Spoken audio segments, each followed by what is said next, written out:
O Guilherme levantou aqui do Alckmin, ampliou, mas levou muito. Acredito que você esteja falando da questão dos sistemas de metrô.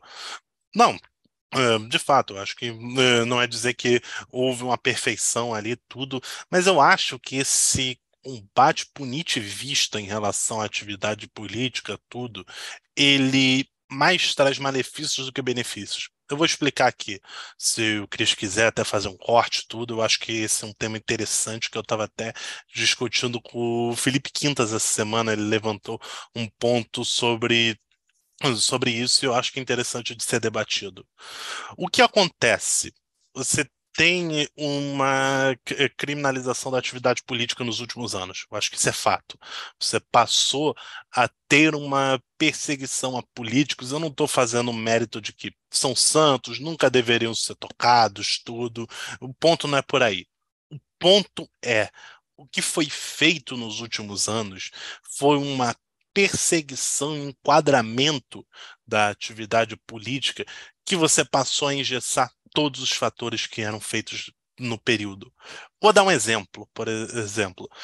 A partir de 2015, com o crápula do Sérgio Moro, a Operação Lava Jato, você passou a ter um cerco às grandes construtoras que esse país tinha, como a Odebrecht, Camargo Correia, entre o AS, entre muitas outras. Você passou a ter um cerco ali. O que você acabou fazendo ali? Você acabou travando a operação dessas empresas em nome de um suposto combate à corrupção. E eu não estou dizendo aqui, corrupção não tem que ser debatida, não tem que ser combatida, tudo.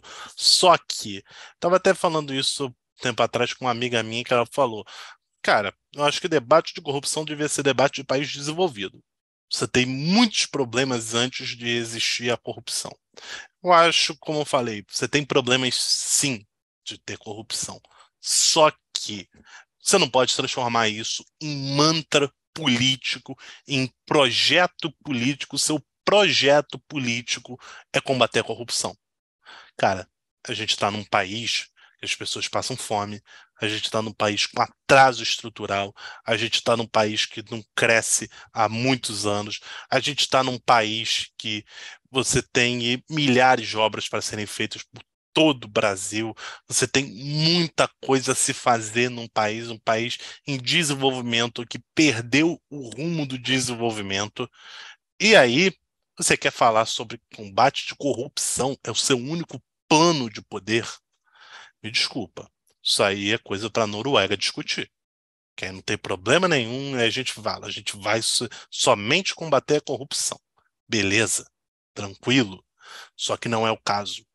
Não é o caso desse país ainda subdesenvolvido, como é o Brasil. Você tem muito problema real para poder resolver no Brasil antes de dizer o meu único mantra é resolver corrupção.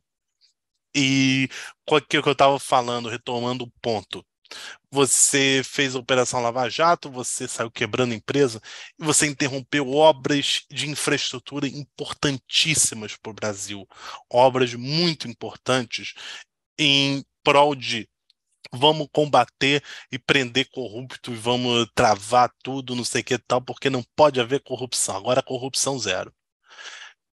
Não é ser adepto do malufismo do Adhemar de Barros, do rouba mais faz. Mas, sinceramente, entre ter 5 linhas de metrô construídas do zero, por exemplo, no Rio de Janeiro, a partir de agora, e que eu fique sabendo depois que o governador levou 20% para o bolso dele, e não haver nenhuma obra de infraestrutura, mas o governador não roubou, me desculpa, eu prefiro as 5 linhas de metrô. Me desculpa. Vocês podem dizer que não tem nenhum sentido o que eu estou falando aqui, mas sinceramente eu acho que você entregar obras e trazer um retorno real, você vai lá, teve a corrupção ali, teve o do bolso do governador. Cara, isso encarece obra, encarece tudo. Isso aí não acontece mesmo, mas nenhum país do mundo é livre completamente de corrupção. Isso aí é puro viralatismo de dizer que o Brasil é onde reina a corrupção, reina a impunidade e tal. E aí no país de primeiro mundo isso não acontece. Mentira, acontece. Acontece em outros países, acontece no Brasil também, e não seria assim diferente de outros lugares do mundo. Como você faz para combater a corrupção de maneira melhor? Você faz uma lei melhor de transparência, você faz transparência dos contratos, você faz uma fiscalização de fato de que você faria de contratos. Só que você não pode criminalizar a atividade política, você não pode criminalizar a atividade de empresas que são feitas por pessoas sérias, por engenheiros sérios, por profissionais que caminham naquela empresa, que batalham, que constroem tudo. Você não pode criminalizar essa atividade ali porque um diretor levou uma casa não sei aonde. Como eu estava dizendo, você tem gargalos infraestruturais muito grandes no Brasil.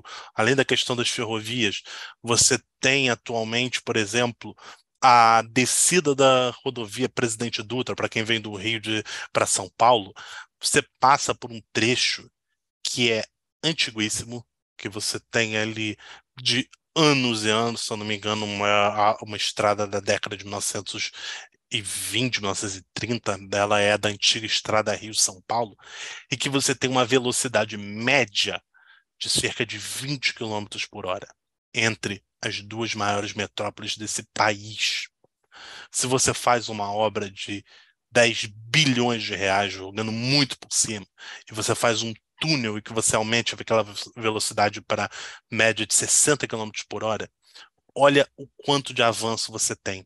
Olha o quanto de ganho estrutural você tem no Brasil. Olha as possibilidades que se abrem entre duas grandes metrópoles, porque a gente não calcula isso a médio e longo prazo. Falei da questão, por exemplo, do segundo PND, de obras ousadas para a época, com a Ponte Rio-Niterói.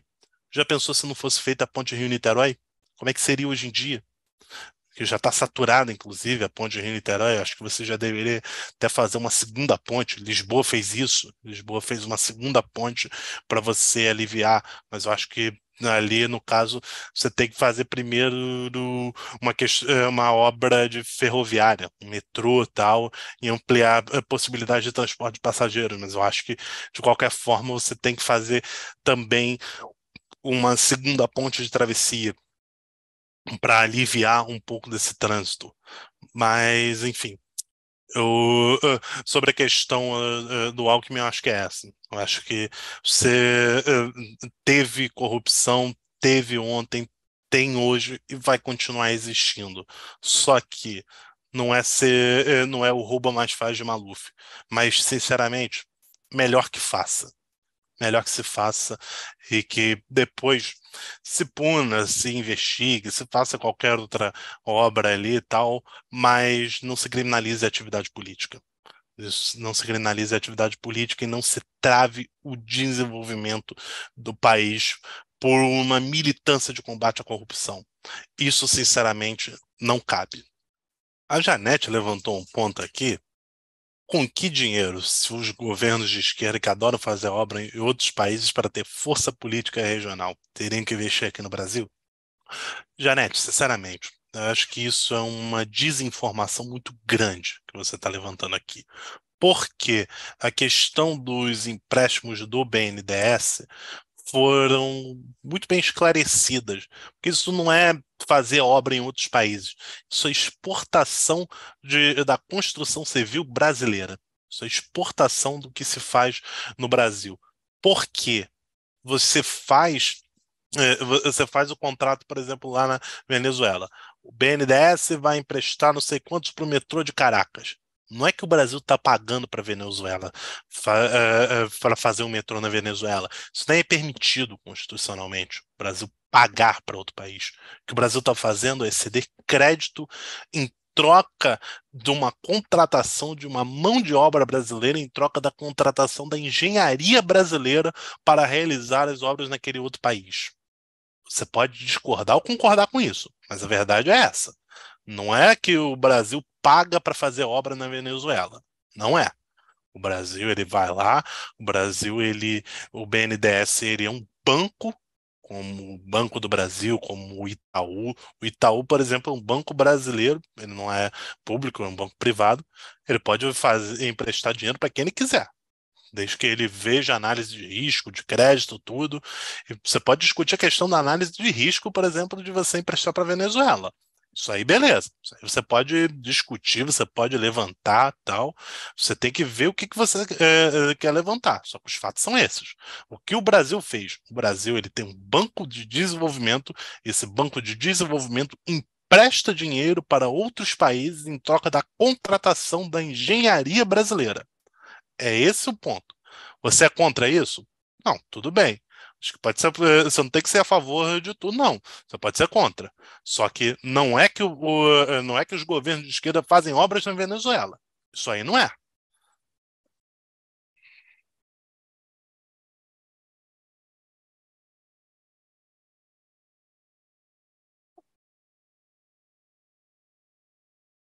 O César levantou. Mas para que exportar mão de obra em engenharia civil enquanto somente 16,9% das obras do parque foram concluídas? Não, esse é o ponto. Eu acho que de fato ali você pode discutir o porquê de se fazer isso e você pode dizer, não deveria se fazer enquanto não forem concluídas as obras brasileiras. Isso aí, beleza. Isso aí é um ponto válido. Isso aí é um ponto válido e que eu sinceramente concordo até. Só que o BNDES não deixou de emprestar para várias obras brasileiras que foram feitas no período. As obras atrasaram e não foram concluídas por muitos outros múltiplos fatores. Não é que o BNDES foi lá, fechou a torneira e deixou de emprestar. Se o BNDES estiver deixando de emprestar para emprestar para obras estrangeiras, aí eu concordo. Aí a crítica é válida. Aí a crítica é válida. E, como eu falei, eu não sou necessariamente a favor dessa exportação de crédito do BNDES num país que ainda tem coisas a se fazer. Só que a verdade é uma coisa. Não é que você está pagando, torrando dinheiro na Venezuela. Não é que você está você está gastando dinheiro na Venezuela para não fazer no Brasil. Isso não é a verdade. Como eu estou dizendo, eu acho que você pode debater a partir do que é verdade. Isso aí a gente pode fazer. A gente está numa democracia, a gente pode debater do que é X e do que é Y. Mas tem que esclarecer que o X é isso aqui, não é outra coisa, não.